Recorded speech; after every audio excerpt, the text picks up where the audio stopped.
মিষ্টি লাভার বন্ধুদের জন্য এটা একটা শর্টকাটে দারুণ মজাদার স্বাদের মিষ্টি রেসিপি।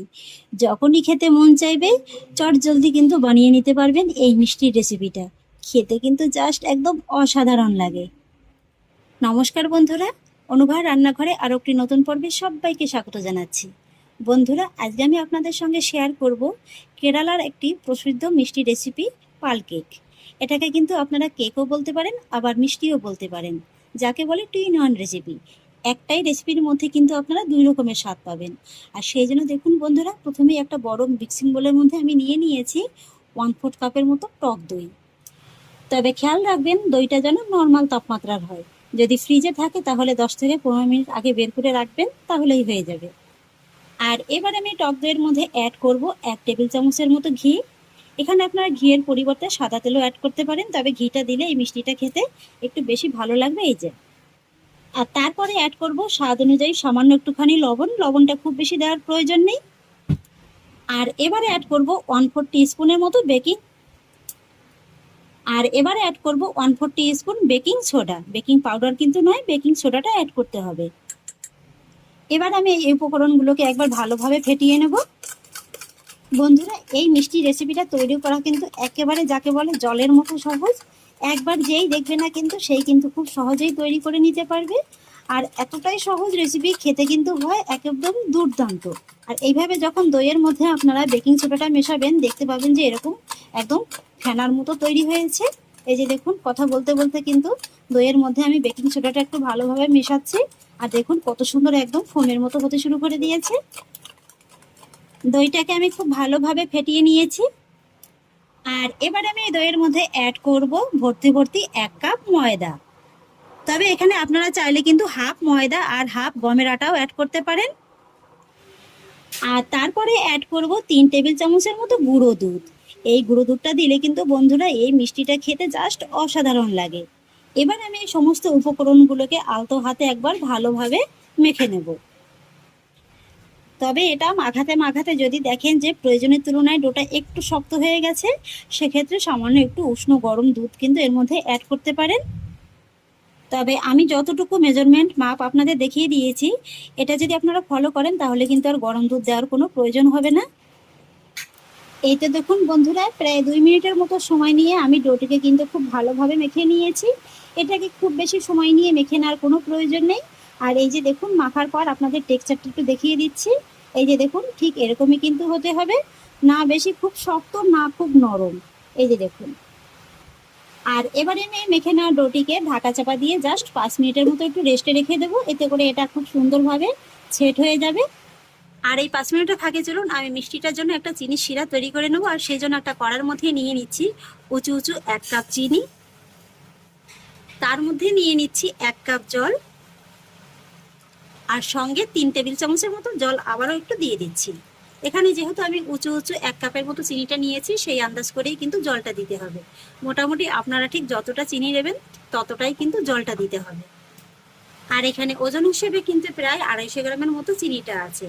এবার প্রথমে আমি চিনিটাকে জলের সঙ্গে খুব ভালোভাবে মেল্ট করে নেব, আর তারপর একটা চিনির শিরা তৈরি করে নেব। এখানে কিন্তু মোটামুটি চিনিটা ওজন হিসেবে আছে প্রায় 250 গ্রাম। আর এবার কিন্তু আমি একটা চিনির শিরা তৈরি করে নেব, তবে খুব বেশি কিন্তু ঘন শিরা হবে না। চিনিটা গলে গিয়ে জাস্ট 2 থেকে 3 মিনিটের মতো একটু ফুটিয়ে নিলেই কিন্তু হয়ে যাবে।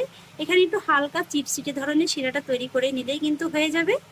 আর চিনিটা গলতে গলতে এই শিরার ভিতরে আমি আরও দুটো উপকরণ অ্যাড করব। নিয়ে নিয়েছি দেখুন সামান্য একটু হলুদ ফুড কালার, দিয়ে দেবো খুবই সামান্য একটু। এতে করে মিষ্টিটার ভিতরে কিন্তু খুবই সুন্দর একটা রং চলে আসবে। এখানে আমি 3-4 ফোঁটার মতো দিয়ে দিলাম। ভালোভাবে একবার মিশিয়ে নেব। তবে এই ফুড কালারটা কিন্তু সম্পূর্ণই অপশনাল, আপনাদের কাছে না থাকলে না দিলেও কিন্তু চলবে। আর সেই সঙ্গে অ্যাড করব হাফ চা চামচের মতো এলাচ গুঁড়ো। এতে করে মিষ্টির ভিতরে কিন্তু খুব সুন্দর করে একটা এলাচের ফ্লেভার পাওয়া যাবে। এই যে বন্ধুরা, চিনি শিরাটা ফুটে উঠেছে। এবার কিন্তু আমি গ্যাসের ফ্লেমটাকে অফ করে দেব। তার মানে কিন্তু চিনি শিরাটা একদম পারফেক্টভাবে রেডি হয়ে গেছে। আর আপনাদের একবার দেখিয়ে দিচ্ছি, এই যে দেখুন, এরকম একটু আঙুলে চেক করে দেখবেন হালকা করে কিন্তু একটা চিপচিটে ভাব আসবে। এই যে দেখুন। আর এবার আমি শিরাটাকে ঢাকা চাপা দিয়ে একটা সাইডে রেখে দেব। আর এদিকে 5 মিনিট হয়ে গেছে, ঢাকাটাকে তুলে নিচ্ছি। ডোটা দেখুন আরো খুব সুন্দরভাবে কিন্তু একদম সেট হয়ে গেছে। হাত দিয়ে একবার ভালোভাবে একটু মেখে নেব। আর তারপরে এই ডোটিকে আমি কিচেন স্ল্যাবের পরে নিয়ে নিলাম। তারপরে এই ডোটিকে হালকা করে একটু ফ্ল্যাট করে নিয়ে একটা রোলিং পিন দিয়ে আমি ডোটিকে একটু বেলে নেব। এই ডোটি কিন্তু খুব বেশি পাতলাও হবে না, আবার একেবারে কিন্তু খুব বেশি মোটাও হবে না। ডোটাকে আমি খুব সুন্দর করে বেলে নিয়েছি। আর এই যে দেখুন বন্ধুরা, এটা কিন্তু একেবারে খুব বেশি পাতলাও হবে না, আবার একেবারে কিন্তু মোটাও হবে না। এবারে আমি এই রুটিটাকে সাইড থেকে একটু কেটে বাদ দিয়ে দেব। আর তারপরে রুটিটাকে একটু পিস পিস করে কেটে নেব।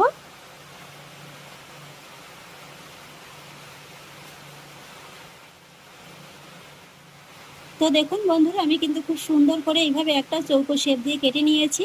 আপনারা চাইলে কিন্তু কুকি কাটার দিয়ে গোল শেপ দিয়েও কেটে নিতে পারেন। এই যে দেখুন, একটা প্লেটের পরে রেখে দেব। আর এই যে সাইডের বাড়তি অংশটা আছে, এটাকে কিন্তু ফেলে দেওয়ার প্রয়োজন নেই, এটাকেও একই রকম ভাবে বেলে তারপরে কেটে নিলে হয়ে যাবে। তো এবার দেখুন বন্ধুরা, মিষ্টিগুলো ভাজার জন্য কিন্তু একটা ফ্রাই প্যানে আমি খানিকটা পরিমাণে তেল মিডিয়াম ফ্লেমে মিডিয়াম লো ভাবে গরম করে নিয়েছি। এই তেলটাকে কিন্তু বন্ধুরা একটু গরম করে নিতে হবে। খুব বেশি ঠান্ডা তেল হলে কিন্তু মিষ্টিগুলো দেওয়ার সঙ্গে সঙ্গে একদম ফেটে যাবে। এবার কয়েকটা মিষ্টি আমি তেলের মধ্যে ছেড়ে দেবো। আর ভাজার সময়ও কিন্তু গ্যাসের ফ্লেমটাকে মিডিয়ামে রাখতে হবে। এই যে দেখুন বন্ধুরা, মিষ্টিগুলো তেলে ছাড়ার কয়েক সেকেন্ডের মধ্যেই উপরে কত সুন্দরভাবে ভেসে উঠেছে। ঠিক এই সময় কিন্তু মিষ্টিগুলোকে উল্টে দিতে হবে। আর বন্ধুরা, আমাদের এখানে কিন্তু প্রচন্ড বৃষ্টি হচ্ছে, হয়তোবা সেই আওয়াজটা আপনারা শুনতে পাচ্ছেন। এই মিষ্টিগুলো যদি আপনারা খুব বেশি কম আছে আর কম গরম তেলে ভেজে নেন, তাহলে কি হবে, মিষ্টিগুলো কিন্তু শক্ত হয়ে যাবে আর মিষ্টিগুলোর গাটা কিন্তু ফেটে ফেটে যাবে। আর এইভাবে ভাজতে ভাজতে যখন দুটো পাশেই হালকা করে কালারটা চলে আসবে, তখন কিন্তু এইভাবে একটু উল্টে পাল্টে মিষ্টিগুলোকে গোল্ডেন ব্রাউন করে ভেজে নিতে হবে। তো দেখুন বন্ধুরা, মিষ্টিগুলোকে কিন্তু খুব সুন্দর করে আমি একটা গোল্ডেন ব্রাউন করে ভেজে নিয়েছি। আর মিষ্টিগুলো দেখুন বন্ধুরা, কত সুন্দর একদম ফুলে এক একটা বালিশের মতো হয়ে গেছে। এবার আমি মিষ্টিগুলোকে সব গরম তেল থেকে তুলে নেব। একই রকম ভাবে আমি আরো কয়েকটি মিষ্টি তৈরি করে নিয়েছিলাম, সেগুলোকেও ভেজে নেব। মিষ্টিগুলোকে সব আমি ভেজে নিয়েছি। আর এদিকে দেখুন বন্ধুরা, মিষ্টিগুলো ভাজতে ভাজতে চিনি শিরাটা কিন্তু হালকা একটু ঠান্ডা হয়ে গেছে। তাই অবশ্যই কিন্তু চিনি শিরাটাকে একটু হালকা গরম করে নিতে হবে। এই যে দেখুন। আর তারপরে এই গরম শিরার মধ্যে কিন্তু গরম গরম মিষ্টিগুলোকে দিয়ে দিতে হবে। আর তারপরে এই মিষ্টিগুলোকে গরম শিরার মধ্যে একটু ভালোভাবে মিশিয়ে নিতে হবে। আর তারপরে এইভাবে ভালোভাবে মিশিয়ে নেওয়ার পরে গ্যাসের ফ্লেমটাকে একেবারে কমিয়ে দিয়ে মিষ্টিগুলোকে এইভাবে ঢাকা চাপা দিয়ে মোটামুটি 2 থেকে 3 মিনিটের মতো একটু ফুটিয়ে নিতে হবে। 2-3 মিনিট বাদে এবার ঢাকাটাকে তুলে নিচ্ছি। এই যে দেখুন বন্ধুরা, মিষ্টিগুলো কিন্তু শিরার ভিতরে খুবই আস্তে আস্তে একদম ফুটতে শুরু করে দিয়েছে। ঠিক এই পর্যায়ে কিন্তু গ্যাসের ফ্লেমটাকে অফ করে দিতে হবে। আর তারপরে এই মিষ্টিগুলোকে ঢাকা চাপা দিয়ে মোটামুটি 2 ঘন্টার মতো রেখে দিলেই কিন্তু মিষ্টিগুলো একদম তৈরি হয়ে যাবে। তবে হাতে যদি একটু সময়টা বেশি থাকে, তাহলে আপনারা আর একটু বেশি সময় ধরেও রাখতে পারেন। তাহলে বন্ধুরা, ফিরে আসি 2 ঘন্টা বাদে। ফিরে এলাম 2 ঘন্টা বাদে, ঢাকাটাকে তুলে নিচ্ছি। এই যে দেখুন বন্ধুরা, মিষ্টিগুলো কত সুন্দরভাবে একদম চিনির রসটাকে টেনে নিয়েছে। এই যে দেখুন, দেখে নিশ্চয়ই বুঝতে পারছেন যে মিষ্টিগুলো কতটা নরম তুলতুলে হয়েছে। মুখে দেওয়া মাত্রই কিন্তু একেবারে জাস্ট মিলিয়ে যাবে। আর এই একই রেসিপির মধ্যে কিন্তু আপনারা পাল কেক এবং গোলাপ জামুন মিষ্টির স্বাদ দুটোই পেয়ে যাবেন। দুটোর স্বাদ একই রেসিপির মধ্যে পেয়ে যাবেন। প্রত্যেকটা মিষ্টি একেবারে কিন্তু নরম তুলতুলে হয়েছে। মিষ্টি লাভার বন্ধুদের জন্য এটা একটা শর্টকাটে দারুণ মজাদার স্বাদের মিষ্টির রেসিপি। যখনই খেতে মন চাইবে, চট জলদি কিন্তু বানিয়ে নিতে পারবেন এই মিষ্টির রেসিপিটা। খেতে কিন্তু জাস্ট একদম অসাধারণ লাগে। এমন স্বাদের মিষ্টি একবার বাড়িতে বানিয়ে খান, কথা দিচ্ছি বন্ধুরা, বারবারই কিন্তু খেতে মন চাইবে। এই মিষ্টিটা একবার আমি আপনাদের একটু কাটা দেখিয়ে দিচ্ছি। এই যে দেখুন বন্ধুরা, কাটাটা দেখে নিশ্চয়ই বুঝতে পারছেন যে মিষ্টিটা ঠিক কতটা সফট হয়েছে। এই যে দেখুন, ভিতরটা দেখুন, রসে একেবারে যেন টইটুম্বুর করছে।